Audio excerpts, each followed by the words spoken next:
Teaching kids about money. How can you teach your children to handle money responsibly? What are the strategies that successful parents use when teaching their kids about money? Do you pay kids for doing their chores? Should you remove allowances if they are acting poorly? These are great questions and ones that parents often ask or inquire about. While your answers may differ from mine, I encourage you to consider the approach outlined below. My recommendations are based upon years of working with families who have developed successful strategies for dealing with money. Number 1, never buy responsible behavior.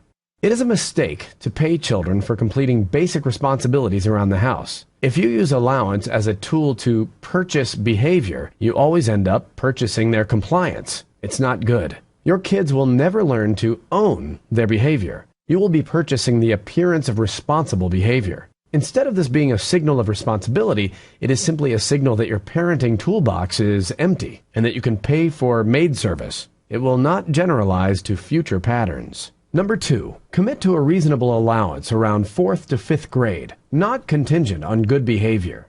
I strongly encourage you to give the kids an allowance that does not depend on their behavior. Let them know that they're getting an allowance because you love them and you want them to learn to take care of their own money.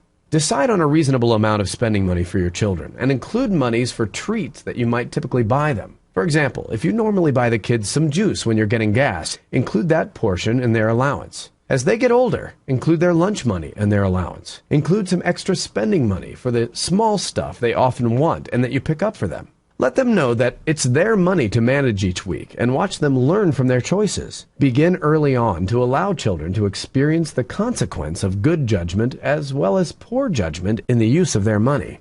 Number 3, open a checking account for your kids and teach them to manage it. Consider opening a checking account for the kids and consider putting their allowance in the bank. Teach them how to get their monies, and when they want to purchase something, they can write a check. This is a remarkably practical and powerful way to learn about basic money management. Set aside time weekly to help your kids balance their checkbook and to discuss how they might spend their resources. In today's world, they will not only learn to balance their checkbook, but also learn to gain access to their records via their computer.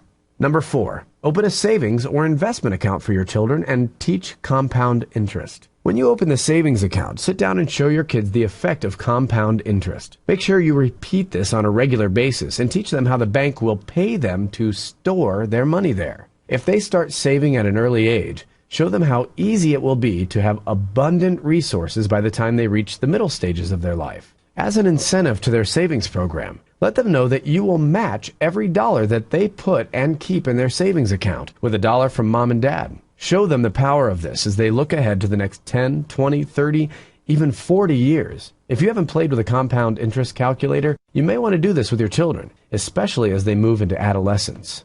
Number 5, never model impulse buying. When you model for children a willingness to buy impulsively, you are teaching them to do the same. In every arena of life, you simply can't escape what you model. If you want them to make wise purchases with forethought and consideration about the importance of the purchase, make sure that you model this. Remember, your kids are always learning, and you are the primary teacher.